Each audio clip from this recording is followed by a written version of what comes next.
It is the 41st millennium. The human race are ruled over by one of the most tyrannical regimes imaginable. At its core, the Galactic Imperium relies on one man, and one man alone. For it is necessary for the armies and trade vessels of the Imperium to move at faster than light speed, and to do that, they must traverse a nightmare realm called the Warp. Only through the light that shines from Holy Terror is it possible for mutant humans called the Navis Nobilitae, the Navigators, to guide ships through the Warp. The power that makes this possible is that of the Emperor of Mankind, at the cost of thousands of lives of his fellow Psychers. They give their lives so that they may charge the device that forms this light that pierces the darkness, this lighthouse of the soul. And it is called the Astronomican.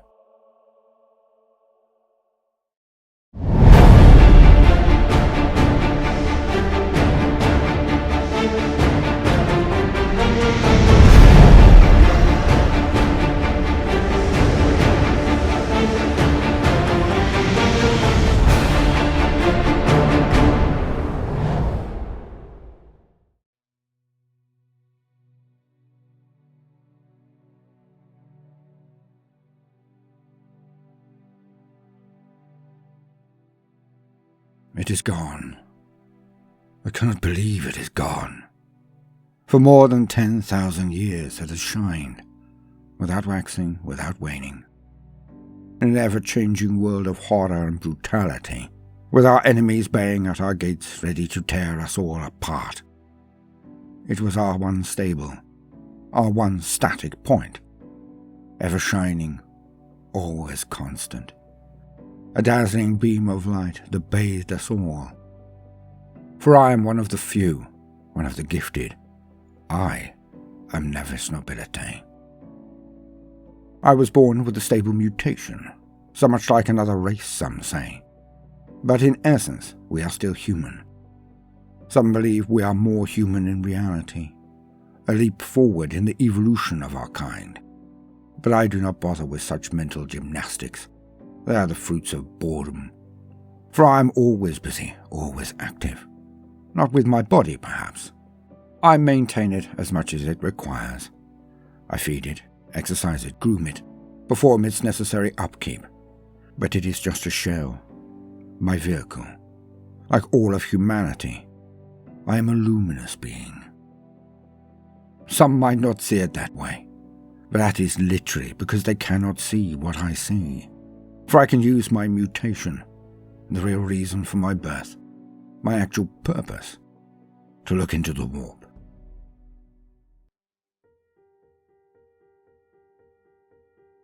I am hideous to some. I know of this. I can see it in their eyes, the barely contained sneer, the narrowing of the eyes when I appear. Mutant vermin, psycho witch. Or words that are thrown at people who are similar to me, the altered, the evolved, yet they are not as useful as I. So they are treated poorly, whereas I am not. Yet it is writ across my very face. From the middle of my forehead is a third eye. So I am hated or feared by many. But I am sacrosanct. I am a navigator. I use the third eye in my forehead to look into the warp. It is a thing of wonder and terror beyond the lexicon of most. The words do not exist, as all of our communication has been based on the experiences and sensory input from the materium, the real world, as some obtusely put it. I could try to describe it over the course of a decade, never repeating a word, never needing to retrace or clarify, and I would still not come close to encompassing the majesty and marvels that are contained therein. But like as much I could talk for twice as long about its horrors. For in the warp is collected and reflected every evil that has ever been dreamt of by the human soul, and every xenos in every corner of the galaxy. So it is as dark and dire as anything even conceived. Evil unfettered is loosed in that realm, and seems to consume all that is light and bright. But there is, of course, the one exception. This is the light of the Emperor, the Astronomicon. We can all see it. Imagine that. I do not need to believe in the Emperor. I do not have to imagine him.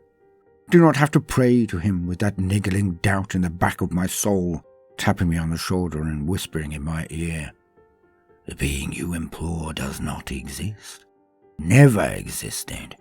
It is just a childish dream for a parent to come and make everything right. The need for a master or father or mother to comfort. It is not there." I will never have this weakness, never have this doubt, for I can see the proof of my God. Whenever I look into the Imperium, the warp, I can see him. I can feel his light. His light shines from the cradle of humanity, the center of the Imperium, his Astronomicon. Its light burns the unclean, guides the righteous, and unifies the sprawling stars under its aegis. And without it, we would all be lost, alone in the darkness.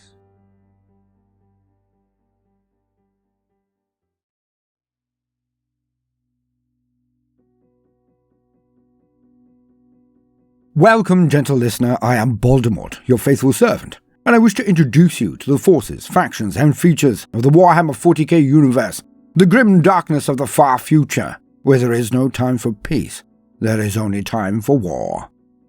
And today, we are to deal with one of the most blatant demonstrations of the Emperor's raw power, and his utterly unsubtle psychological, if not very real, control of the entire Imperium.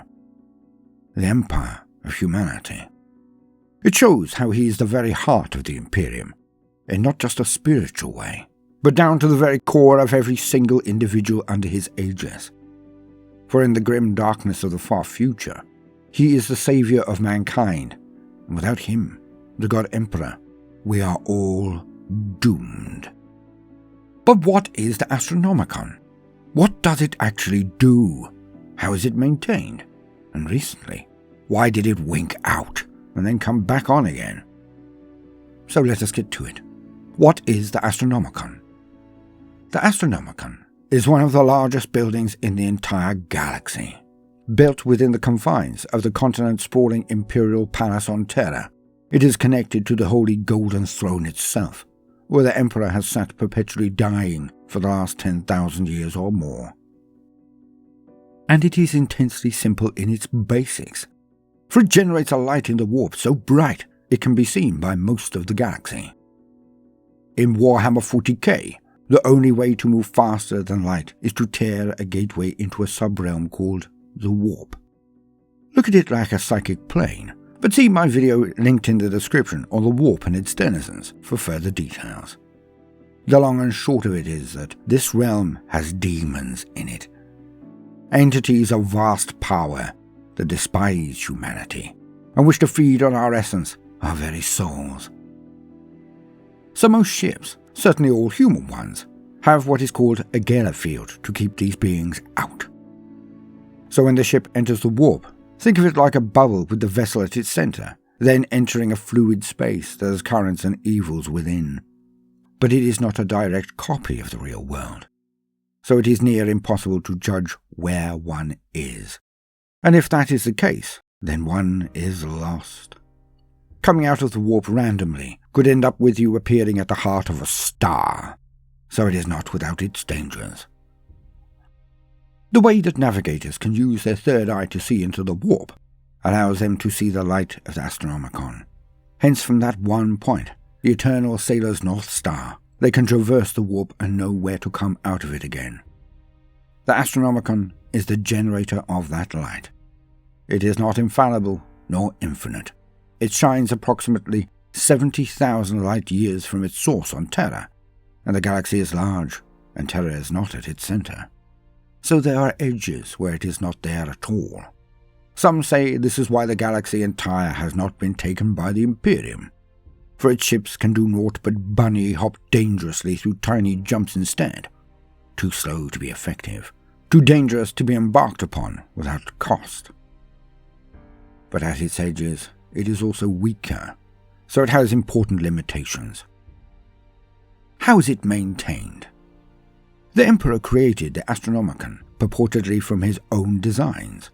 It was one of the first buildings he made when he conquered Terra, for he knew that his massive campaign to reconquer the galaxy, his great crusade, could not be done without a way to traverse the warp safely, to expand back into the galaxy.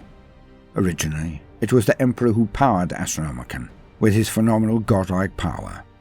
But as the crusade he led from the front went out into the galaxy, he increased the power he used in the light. He had to, for his realm was expanding, and each expansion forced more and more of his will and power to be used to extend the light. Eventually, the pressure became too much, and the Emperor was expending so much of himself that he was weakened to a dangerous degree. So much so that he near died at the hands of an orc on Alanor. If it were not for the intervention of Horus, he would have been slain. This moment would then be added to. The Emperor needed to work on his secret plans for the webway.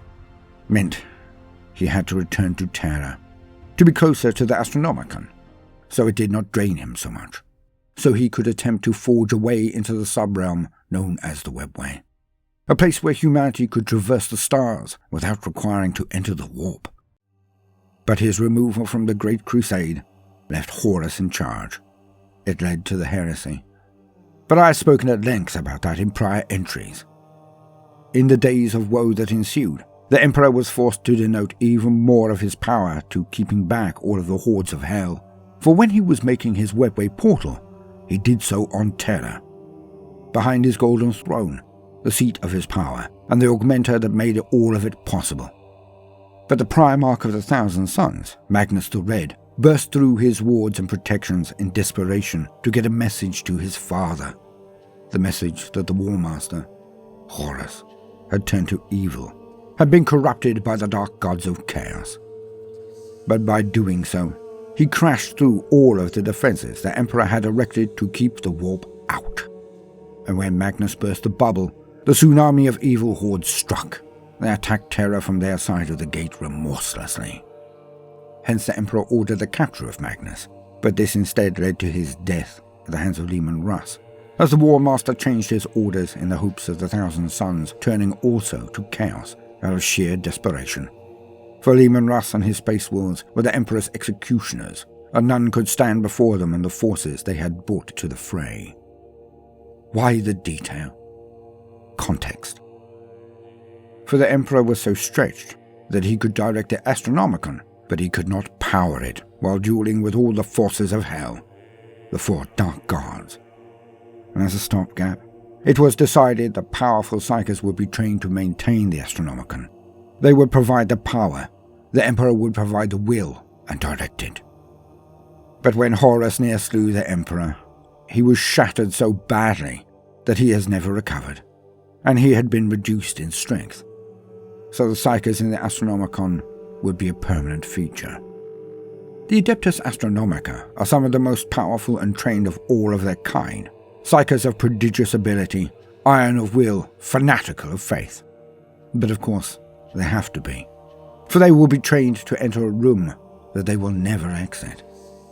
For they will join the psychic choir there and help power the light. But in doing so, their life energies, both psychic and physical, are slowly worn away. It may be months, it may be weeks, or even minutes. But all of the Adeptus Astronomica will be used up in this way, and they do so willingly. But it is only the power they provide. Despite the complexity of the ancient tech that is the basis of the device, it still requires the existence and participation of the Emperor to project this light, and thus it has shone for all of the years of the Imperium. Or it did. Why did it falter? What shut out the lights, and why?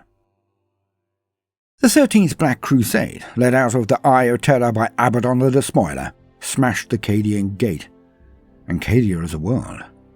When it did so, a broker-containing ring of pillars of Noctilith, or Blackstone, that was formed millions of years ago by the Necrons to contain the growing power of the Eldar. This ring was what kept the galaxy from tearing itself apart when Slaanesh was born and consumed the Eldar homeworlds with every living thing on them upon her birthing scream. The breaking of the circle was the breaking of the dam, and the Imperium, the warp, flooded into real space. The Cicatrix Maledictum was born, that tear across reality into the warp, and legions of hell came flooding out all across its length. When this happened, the Astronomicon went dark. Now some say that this is due to the power of the warp coursing through the universe, that the shock of it stunned the immortal Emperor so badly that he lost control of the light and it went out. There are others that postulate that perhaps the Emperor was shocked in such a way that he winked out the Astronomicon to just see what would happen, to gauge his reaction. That he turned it off to reclaim its power in case of a direct assault on his person, which of course was actually attempted, as the forces of Cain attacked Holy Terror itself in those days. But, for whatever reason, the Astronomicon was offline for over 30 days, and many in the Imperium thought that the Emperor was dead, that the darkness had been victorious.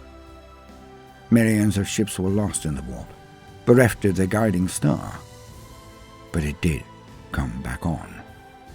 But it now shines only in one half of the galaxy, for the light of the Astronomicon cannot pass the Great Rift, hence the two realms of the Imperium now, one being the light side, where the Primarch Reboot Gilliman rules as Lord Protector from Terror, and the other half, entrusted to Dante, the Chapter Master of the Blood Angels, as Regent of the Dark Half, the Imperium Nihilus. Which I always thought quite unfair myself. Here, Astartes, attempt to command a dark realm where travel is near impossible, and all hell creeps and crawls the lands, while defending against the Tyranids, of course. All while I sit here in the light half, nearer to my beloved Ultramar, and in charge of the whole shebang as a living demigod. An odd choice, perhaps. But I am quite sure more adept and knowledgeable actual lore masters may be able to elucidate on this one. I do tend to be hard on the Avenging Sun, sheerly to make him more interesting in my mind, for who can truly enjoy a bit of a Mary Sue? But I digress. Hence it was that the Astronomicon's light ended, and then returned. Now this is a short entry, so I will not go into the potential uses of the Astronomicon as a weapon against chaos, nor that it would have no use but this, had the Emperor's own Webway project succeeded. So what else could it be but a weapon? But this is a fun discourse for another day. So let us sum up. For all of the cries that the Emperor is a corpse god of lies, a tyrant, a demagogue, and horror, it is still universally true and inarguable that without the Emperor, the Astronomicon would not shine, and thus there would be no interstellar travel, which would end the Imperium of Man immediately and leave all of humanity defenseless. So, no matter if this is with direct spiritual intervention, the dispatch of his angels of death, or the deployment of his sisters of battle, or even his own genetic progeny, the Grey Knights, the merest existence of the Astronomicon alone gives truth to the statement. The Emperor protects. Now, no matter what you do today, do try to make some time for fun. Toodaloo.